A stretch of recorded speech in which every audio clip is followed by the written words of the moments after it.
Kubrat Pulev fights in front of his home fans for the first time against a big-hitting former world champion. I'm Teekosey, and this is With Just 15 Defeats.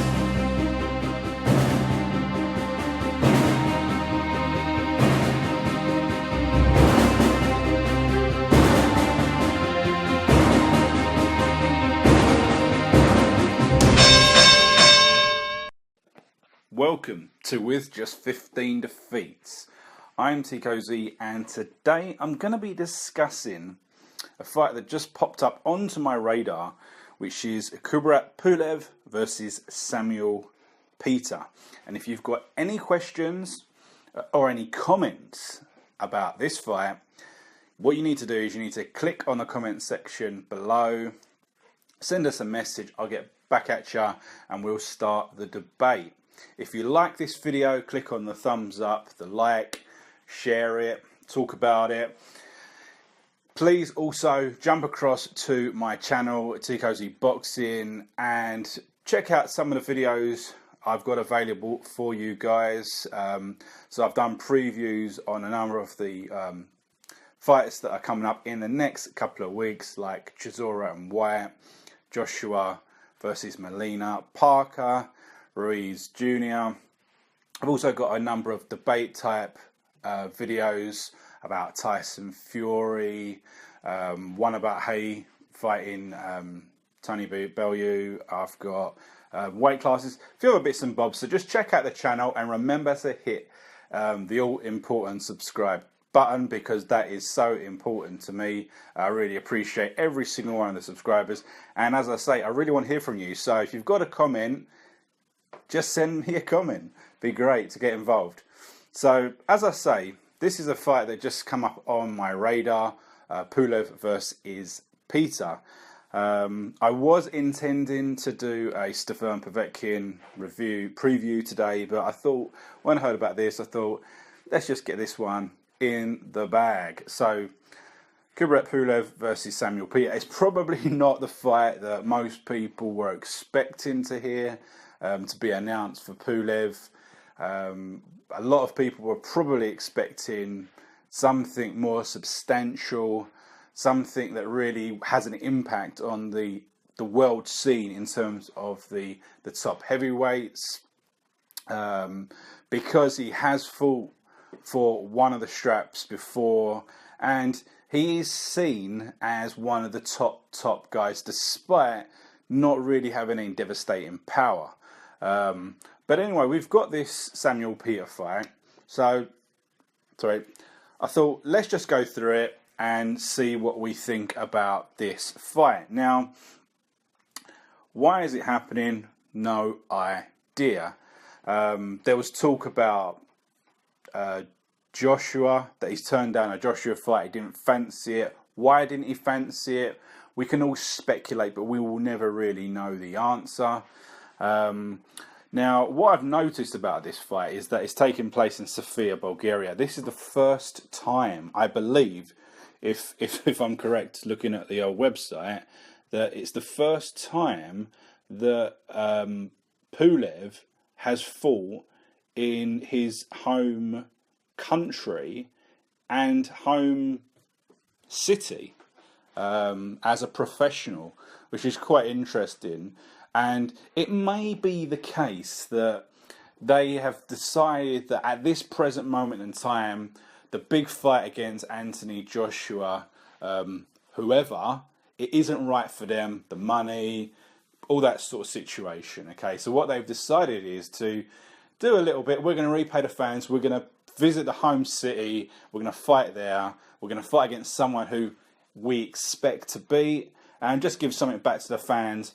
And then 2017, we will step back up onto the world scene. That might be the plan of his team. All right, that may be the plan of his team. So I thought, as usual, let's quickly talk about the two guys. We'll talk about Pulev, and then we'll talk about Samuel Peter, and then we'll have a little roundup about why and who we think is going to win. The likely routes to victory, my prediction right at the end. So, let's start with Pulev. Now, Pulev, reasonable record, 23-1, just one defeat against the great Wladimir Klitschko. 23 victories, only 12 stoppages. 12 stoppages, which is pretty low. So that's like 50% KO ratio, which for the big guys is quite unusual. Very unusual to only have a 50% KO record, particularly as you're working your way up the levels.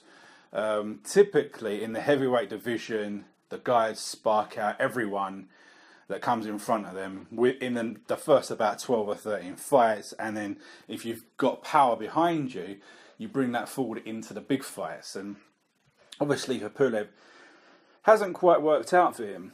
So, as I say, he's 6'4", so he's a big guy. He's a few inches shorter than the big guys, but he's a big guy.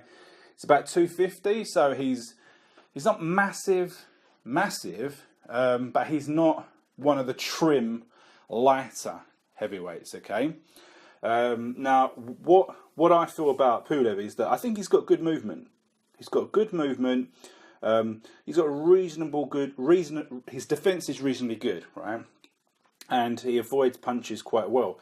And this is primarily due to flexibility, the ability to pivot and lean, and all comes from quite a good midsection, flexible in that area.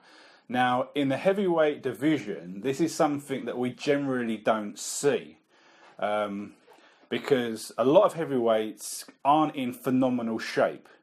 Okay, they aren't in phenomenal shape. They're big, they're muscular, but they don't have that flexibility. So they can be quite rigid, they can be quite stiff. Okay, Pulev isn't. Okay, he has that kind of flexibility, right?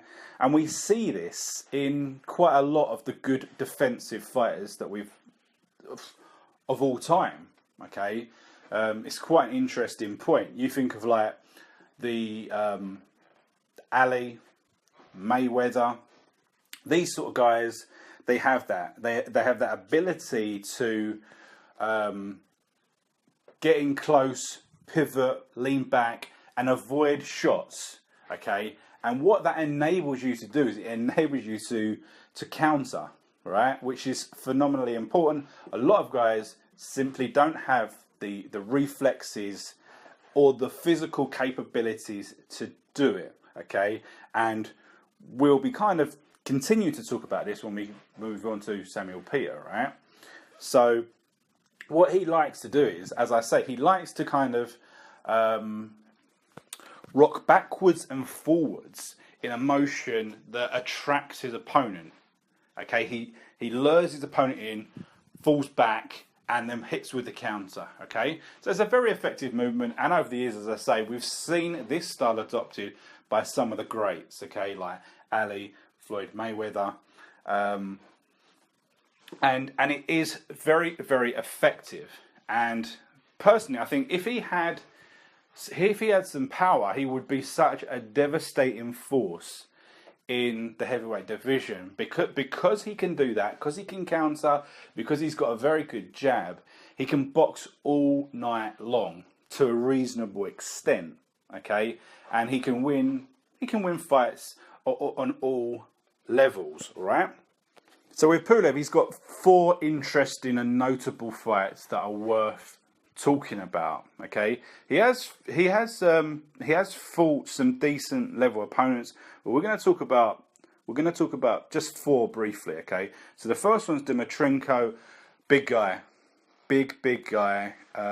We've seen him just recently get stopped by Joseph Parker. Now, I'm pretty sure I did not mention this in the Parker Dimitrenko review. I think primarily because I didn't do one, but I think I mentioned it in the Parker preview for the Ruiz fight about Dimitrenko,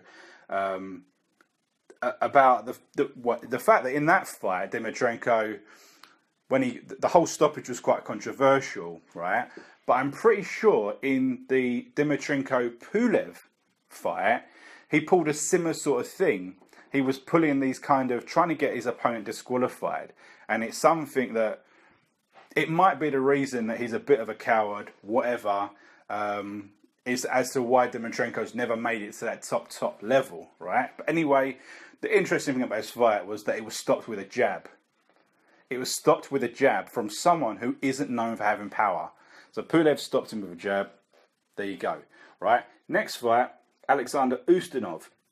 That big giant, right? Now, I've always said that Ustinov is should be a good opponent for any one of the top guys. And I think realistically, any of the top guys should take the fight. I think most of the top guys will handily beat him. But it's such a great test for when the big unification fights come up, because he is a bit of a handful, right? Just because of size and all those sort of things, right? Now, what the interesting about this is that Pulev just jabbed his face off all night long. Okay, it's a simple jab fist, completely outboxed him, right? Then we move on to the title shot that he had. The title shot was against Wladimir Klitschko a few years ago. Klitschko completely bossed him. He dropped him 4 or 5 times, and the fight was stopped by big, devastating stoppage. Now, the interesting thing about this, and this is the first element and the first problems that you see with Pulev, right? Klitschko closed the distance quickly, powerfully, and he hurt him.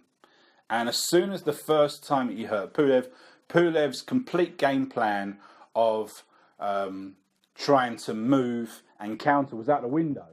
He was kind of moving on the spot, but he was not he wasn't able to evade the shots.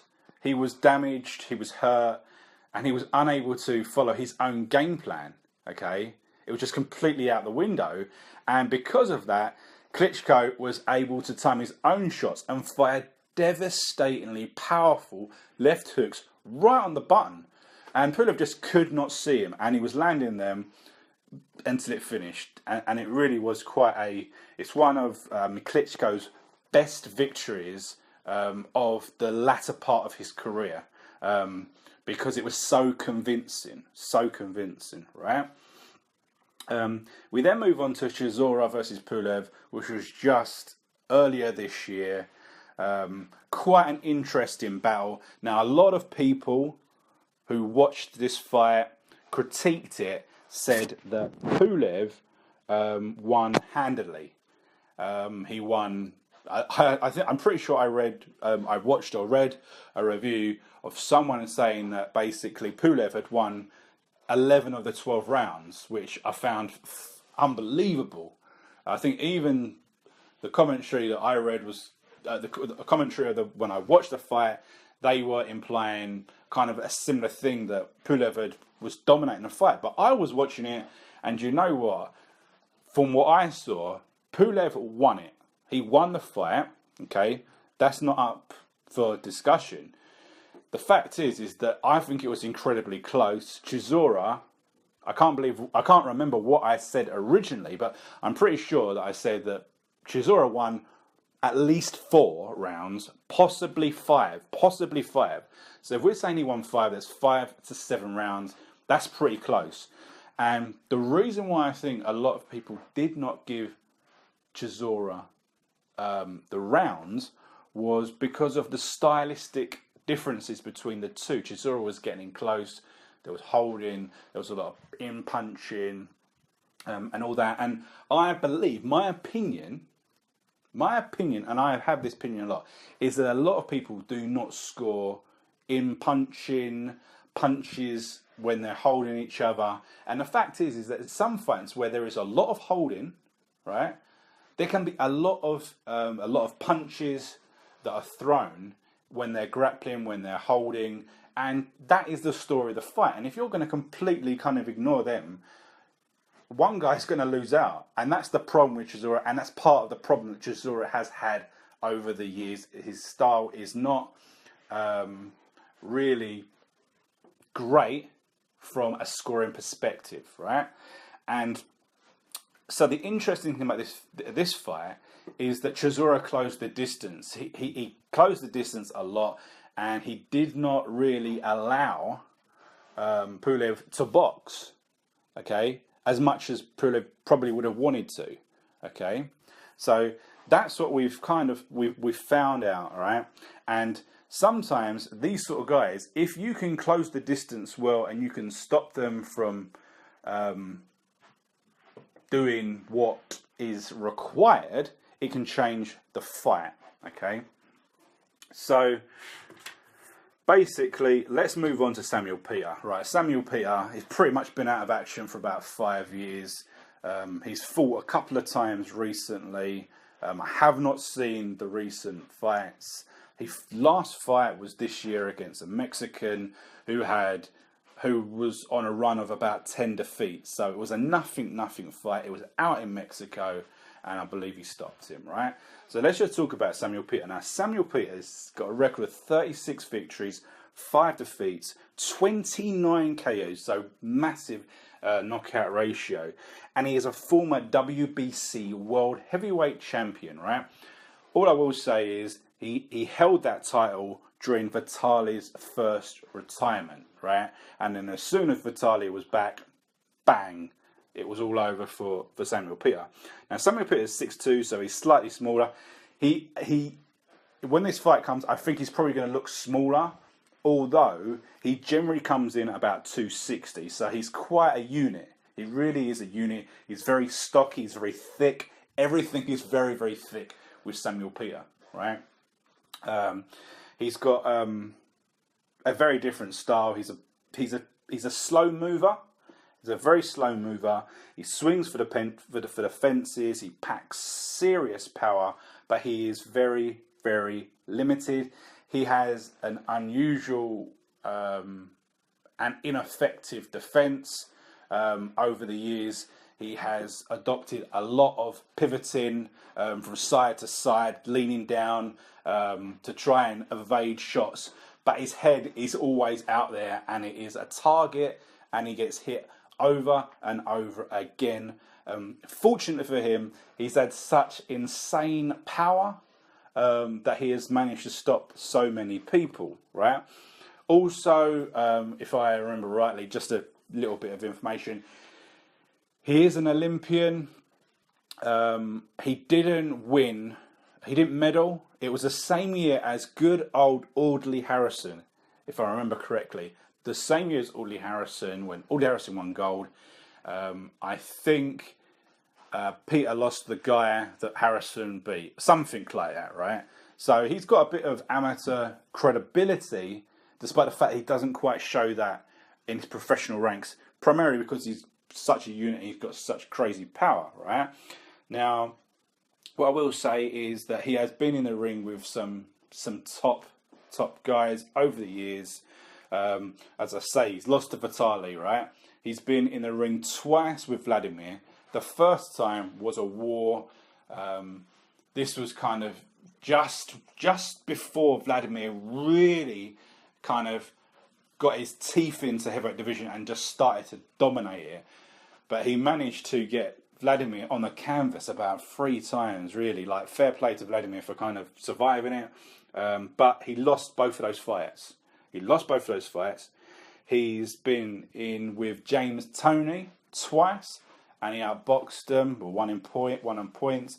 And I think they're good results against James Toney, right? Because this isn't the James Toney that we've seen the last couple of years that's been on Prize Fighter and basically just been knocked out by who's who, right?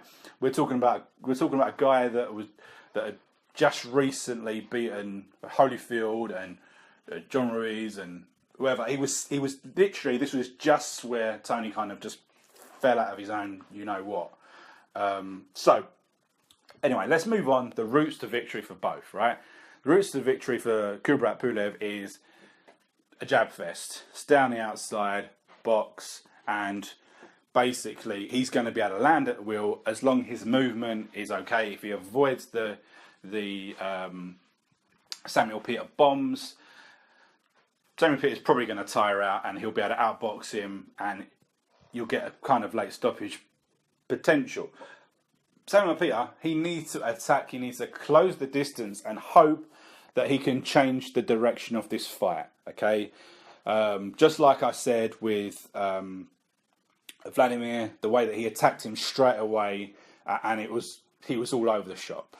The way that Chisora managed to keep the distance quite close, managed to survive the whole fight. Yeah, so there you go, right?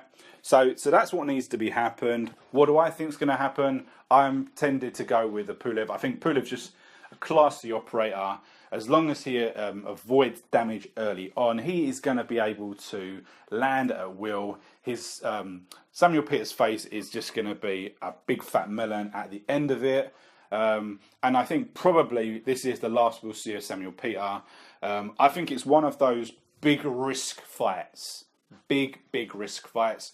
Samuel Peter's gone in it. He's probably not making a great deal of money, as we said. It's in Bulgaria, but he's gone on it where he's kind of probably backing the fact that he's got power, and if he lands it, it kind of suddenly pushes him into a massive position. And we all know that one of the other guys might go, do you know what? I can probably outbox him. I can avoid these shots, and do you know what I mean? I could easily see like an Anthony Joshua Samuel Peter fight being announced quite easily. Eddie Hearn would love that. But